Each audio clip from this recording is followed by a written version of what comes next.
Rumors suggest the Duke and Duchess of Sussex have requested a formal christening for baby Lilibet at Windsor Castle, Robert Jobson reports.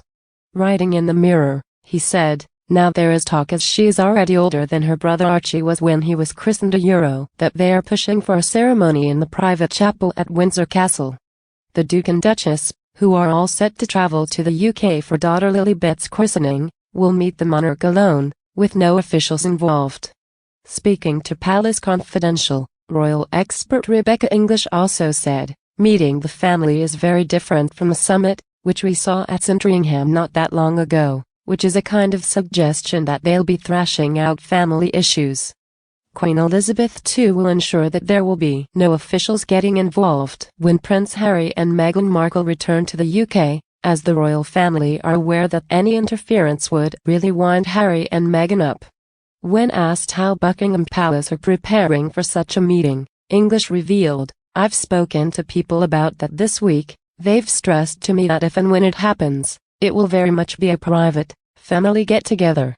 Nonetheless, I think everyone recognizes it'll be a pretty awkward one given what's happened over the last couple of years, but there's certainly no officials getting involved, and I think they know that's something that would really wind Harry and Meghan up if they were to do so," she concluded.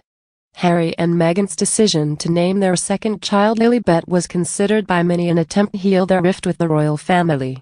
The couple are reportedly keen to introduce their baby daughter Lily to her namesake great-grandmother before Christmas.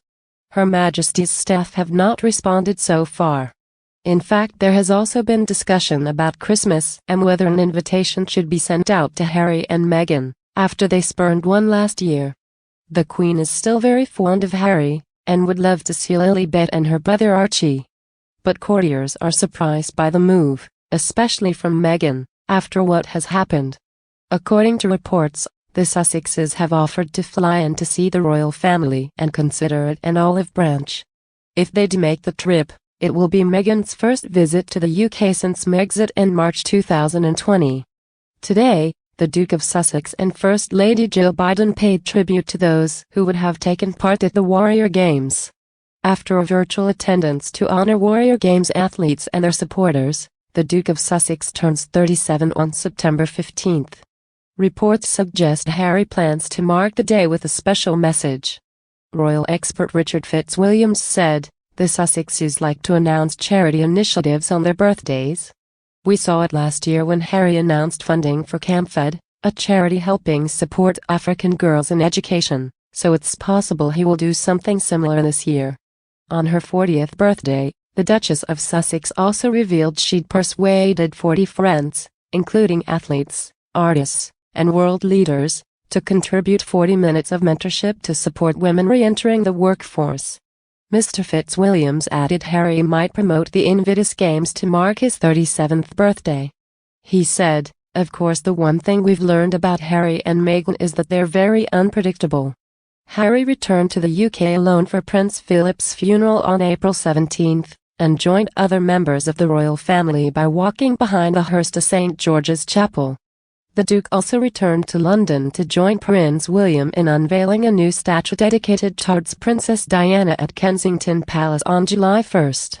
Biographer Omid Scobie says Harry met the Queen privately twice during his stay. The Queen is currently residing at Balmoral during her annual summer break, but she is set for a busy autumn schedule. She will be accompanied by the Prince of Wales and the Duchess of Cornwall at the opening ceremony to mark the 6th session of the Scottish Parliament on the 2nd of October. After spending much of the past 18 months residing at Windsor Castle during the pandemic, the Queen will be joined by her youngest son, the Earl of Wessex, to launch the Queen's baton relay for the Birmingham 2022 Commonwealth Games from the forecourt of Buckingham Palace on the 7th of October. While many of the Queen's engagements took place via video or telephone calls during the last lockdown, she began carrying out in-person engagements again from March. On the 12th of October, she will be joined by her daughter, the Princess Royal, at a service of Thanksgiving at Westminster Abbey to mark the centenary of the Royal British Legion.